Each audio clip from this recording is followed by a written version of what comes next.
இந்த பிரம்மகுமாரிகள் அமைப்பு நமது சேலம் மறுவாழ்வு நிறுவனம் பள்ளியில் குழந்தைகளுக்காக அவங்களோட வாழ்வியல் மேம்பாட்டிற்காக இன்னைக்கு ஒரு ப்ரோக்ராம் பண்ணியிருந்தாங்க.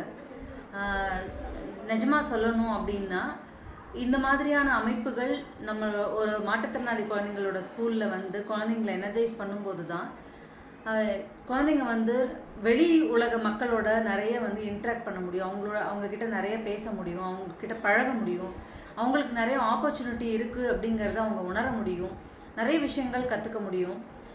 அவங்களுக்கு நிறைய விளையாட்டு போட்டிகள்லாம் கொடுத்தாங்க. சின்ன சின்ன விளையாட்டு போட்டிகள் தான், ஆனால் அதில் அவங்க வந்து வெற்றி பெறும்போது அவங்களோட முகத்தில் இருக்கிற சந்தோஷங்கள் பார்க்கும்போது ரொம்பவே வந்து திருப்தியாக இருந்தது.